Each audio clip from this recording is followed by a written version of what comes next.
Es hora de hablar de otros tres superinversionistas, y algunos de ellos probablemente no los conozcan, que tienen grandes resultados y grandes historias. Por ejemplo, David Tepper, que es billonario. Él maneja un hedge fund y tiene resultados de aproximadamente 20% anual.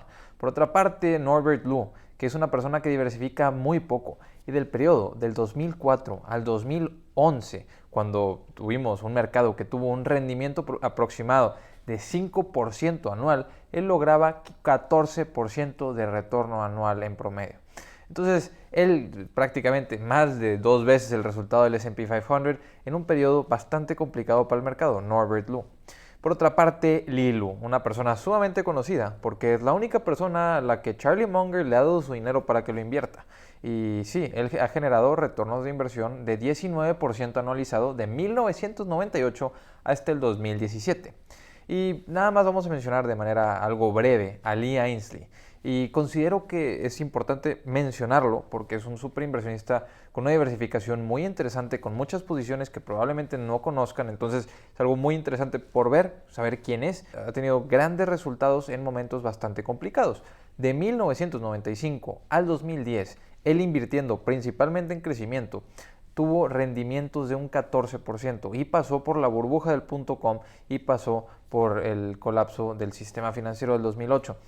Invirtiendo en crecimiento, invirtiendo en empresas tecnológicas, logró tener estos rendimientos de aproximadamente 14% anualizado, muy superior al mercado, más de duplicó el resultado del mercado. Entonces son súper inversionistas con grandes resultados que no podemos subestimar.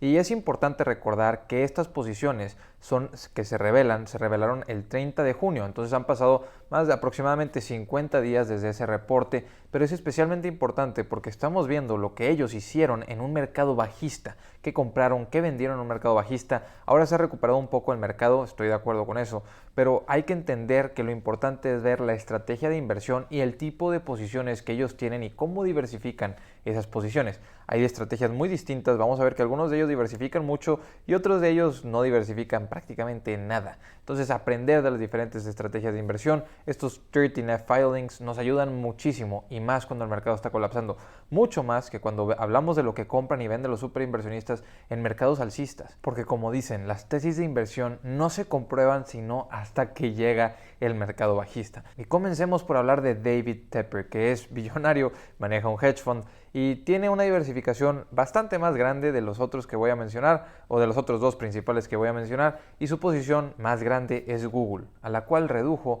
un 15%, pero actualmente esa posición es un 13% de su portafolio. Meta es su segunda posición más grande, a la cual él le sumó un 12%, y esta posición equivale al 10% de su portafolio. Amazon, su tercera posición, un 10% del portafolio, y la redujo un 11% en este último trimestre. Estas tres posiciones conforman 33% de su portafolio. Sector tecnológico, de las más grandes, no entendemos. Ahora, algo que quiero recalcar es que anteriormente Facebook se veía que era una empresa que compraban muchos superinversionistas y que casi nadie vendía. Pero al cambiar su nombre de Facebook a Meta y al empezar a invertir en el metaverso, vemos que esto ha cambiado muchísimo y que la polarización entre decisión de los superinversionistas es muy variada. Antes se veía como una apuesta segura, o digamos como una inversión con un retorno de inversión con un riesgo sumamente bajo y un retorno de inversión sumamente atractivo, pero ahora se comienza a dudar más de eso. Así como hay superinversionistas que están sumándole esta posición de Meta, hay superinversionistas que están vendiendo por completo sus posiciones. En la misma empresa que antes tenía a favor a muchos superinversionistas, ahora tiene al mercado mucho más polarizado. Y bueno, recordemos que Facebook es una de mis posiciones favoritas. Entonces, aunque voy a mencionar que, por ejemplo, Li Lu se deshizo de su posición de Facebook por completo, hay que entender que para mí sigue siendo una gran oportunidad en el mercado, y también para inversionistas como David Tepper. Pero ahora pasemos a hablar acerca de otra de sus posiciones principales, que es Constellation Energy Corporation, con un 9.7% de su portafolio. Y lo interesante aquí es que esta posición es nueva en su portafolio. Efectivamente, compró una posición de casi 10% en tan solo un trimestre. Entonces, un cambio enorme para su portafolio. Decidir adquirir una empresa completamente nueva y hacerle el 10% de su portafolio es algo raro en ver en superinversionistas. Cosas que tipo o personas como Charlie Munger y Li Lu sí hacen, pero muchos otros superinversionistas o managers de hedge funds no tendrían las agallas, por así decirlo, para hacerlo. Lo harían de una manera mucho más paulatina o esporádica, el ir sumando esa posición, pero no. David Tepper decidió adquirir 9.7% para su portafolio de esta empresa y ahora él en energías tiene aproximadamente un 20% del portafolio.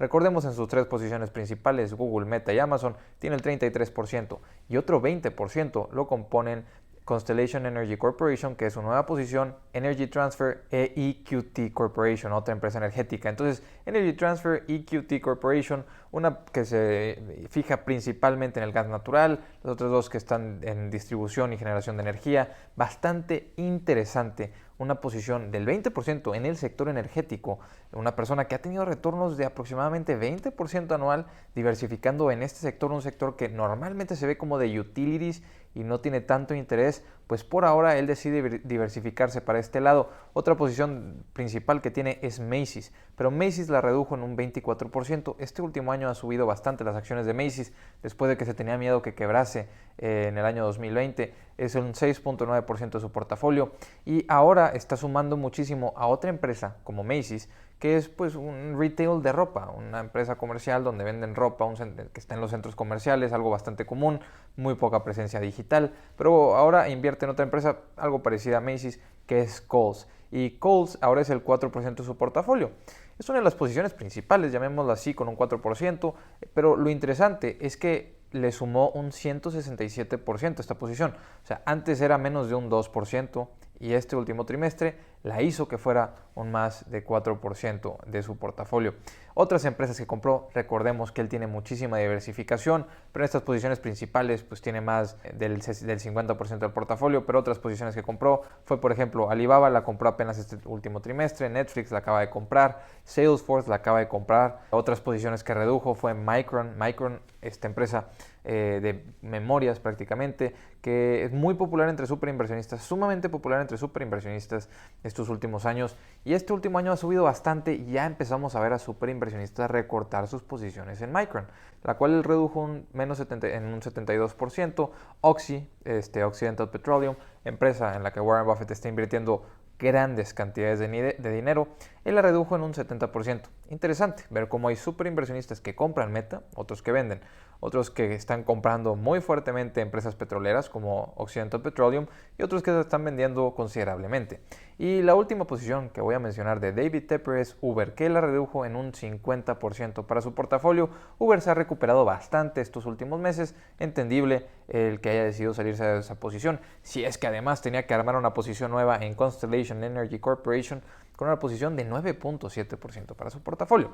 Ahora pasemos ahora sí a hablar acerca de Li Lu, uno de mis superinversionistas favoritos y también de los superinversionistas favoritos de Charlie Munger. Charlie Munger también es una de las personas que más ha sido mentor de Li Lu, aunque dice Charlie Munger que él ha aprendido mucho de Li Lu, pero Li Lu también dice que él ha aprendido muchísimo de Charlie Munger. Li Lu, recordemos, antes de entrar en su portafolio, invierte muchísimo en Asia, entonces tiene diversificación que no se ve en este portafolio, porque aquí veremos que son pocas posiciones, pero en realidad su portafolio es mucho más extenso que eso. Ahora, Li Lu tiene 33% en Micron, una empresa que no mueve en su portafolio. Bank of America es el 24%. Bank of America, una posición que tiene Charlie Munger, una posición que tiene Warren Buffett. Pues entendemos el gusto que tienen por el sector financiero y por una empresa que está bien manejada con un muy buen equipo directivo, pero a mí en lo personal los bancos no me encantan tanto. Uno de los bancos en los que he invertido es JP Morgan, un banco que me gusta bastante, y lo que más me gusta de JP Morgan es el CEO. Tiene un CEO que ha sabido maniobrar muy bien y que en el 2008 salió siendo uno de los bancos más grandes de todo el mundo.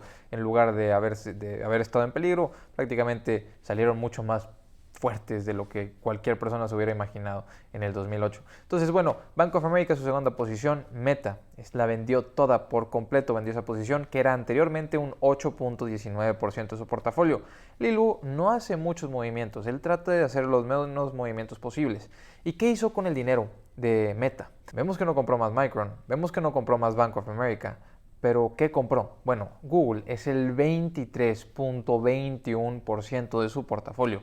y compró o duplicó la posición que tenía en Google. Tiene ambos tipos de acciones, ambas series de acciones, pero Google es el 23.21% y prácticamente la posición que tenía en Google la duplicó, lo que quiere decir que el dinero que vendió de Facebook lo metió a Google. Y Berkshire Hathaway es un 13% de su portafolio, también sin cambios, una posición bastante interesante que vemos entre muchos super inversionistas, la inversión en Berkshire Hathaway, que muchos lo usan como un pilar en los portafolios y a veces también como fuente de liquidez. Cuando el mercado colapsa, ellos venden parte de Berkshire y compran otras empresas. Norbert Lu es el siguiente que quiero mencionar, que les digo que hay muy pocas notas acerca de él, pero un 14% de rendimiento del periodo del 2004 al 2011, superando por mucho al S&P 500, es algo que hay que reconocer. ¿Y con qué portafolio lo ha logrado? Bueno, actualmente su portafolio tiene una diversificación mínima. En Berkshire Hathaway tiene 44 de ese portafolio. En Ally Financial, que es pues, una empresa de servicios bancarios, hacen préstamos para automóviles, todo ese tipo de cosas. Un banco, tienen cuentas de débito, por ejemplo. Entonces, Ally Financial, 36.2% del portafolio. Una posición increíble. Y le suma a Ally Financial un 6% más. Winnebago Industries, la verdad no sé cómo se pronuncia, pero esa posición es un 17% del portafolio. Y lo que hace esta empresa es bastante interesante. Hacen barcos recreativos o lanchas recreativas y además hacen campers o casas móviles o mobile homes, no sé cómo les llamen en su país. Aquí son conocidos como campers y son prácticamente pues, los camiones en los que vas viajando y tienen todos los servicios. Entonces es una industria bastante interesante que pensaríamos se mejoraría después de la situación del 2020, poco a poco se iría mejorando. Un 17% de su portafolio, una posición bastante interesante, una empresa que, digamos, en un escenario de recesión no creo que se vaya a desempeñar bien. Aunque se pueda mantener, es una empresa que actualmente estamos con el riesgo de que estemos en una recesión, al menos en una recesión técnica estamos, pero que estemos en una recesión oficial aceptada por los Estados Unidos, pues estamos cerca de eso. Entonces una posición de 17% en una empresa que se dedica a producir barcos o lanchas y que se dedica a producir vehículos de viaje recreativos, no sé qué también se vaya a desempeñar en esta ocasión, no sé qué también se vaya a desempeñar en estos próximos trimestres, pero ciertamente una industria que tiene mucho interés para futuro y que constantemente, mientras más riqueza hay en el mundo, pues más se consumen estos productos. El tema es que pues tienden a ser bastante cíclicas y otra posición que tiene, que es nada más el 2% de su portafolio, es Smith & Wesson, la fabricante más grande de armas en los Estados Unidos. Entonces, bueno, compra estas acciones, es una posición nueva en su portafolio. Y nada más para cerrar, quiero mencionar ciertas posiciones de Lee Ainslie. Y Lee Ainslie, recordemos, es algo bastante interesante, que vale la pena ir a ver su portafolio porque diversifica muchísimo, pero en sus primeras 10 posiciones tiene 50% del portafolio. La primera posición, que es lo más curioso cuando estaba revisando ese reporte, es 26% en Coupang. Y Coupang estaba muy sonada en YouTube, muchos hablaban de ella, al menos en Estados Unidos, en YouTube de Estados Unidos, una empresa de comercio digital en Corea del Sur. La comparaban mucho con Amazon. Recordemos que es complicado comparar empresas del sector de e-commerce con Amazon, porque Amazon tiene el segmento de nubes, sí, ok. Alibaba sí es comparable con Amazon, nada más que pues, la geografía es completamente diferente. Pero Amazon tiene muchas inversiones, tiene el servicio de Prime Video y todo eso, producen pues ahora contenido. Amazon es un monstruo enorme. Entonces comparaban a Coupang con Amazon, pero es un negocio distinto. El e-commerce de Coupang pues es mucho más sectorizado, pero sí, es un 26% de su portafolio, una empresa muy interesante para tener ahí. Y la siguiente posición es un 5% en Amazon. Entonces vemos que la diversificación es muy grande, pero confía bastante en Coupang. Y recordemos que sus rendimientos de 1995 al 2010 fueron de 14%, entonces muy buenos rendimientos. 4.8% por ejemplo tienen en T-Mobile, tiene 3.7% en una empresa que se llama Humana. Humana prácticamente son seguros de vida, entonces son seguros para la salud. Y Microsoft, otra posición que tiene 3.7%, tiene Avisa en un 2.8%. Entonces una diversificación bastante interesante, pero con una concentración en una empresa de 26% que es Coupang. Entonces un portafolio y un superinversionista bastante interesante por analizar. Entonces, inversionistas, hasta aquí les dejo este video. Muchas posiciones que hemos visto. Y sí, muchas empresas se entrelazan. Meta está en muchos de estos portafolios. Berkshire Hathaway está en 2 de estos portafolios. Y también está en uno de los portafolios de los videos que mencionaba, en el video que mencionaba ayer.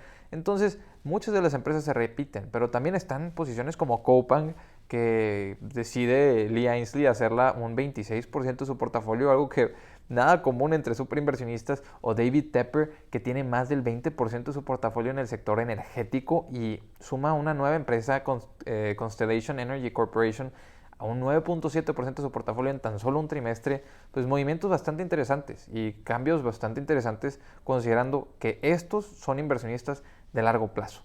No son como Michael Burry, son inversionistas que se plantean invertir a largo plazo en empresas de crecimiento o empresas con diferenciación, con un buen modo. Pero inversionistas, ahora sí, hasta aquí les dejo este video. Les dejo el grupo de Facebook en la descripción por si me quieren ir, les dejo el Instagram, el Twitter por si me quieren seguir. Nos vemos a la próxima. Hasta luego.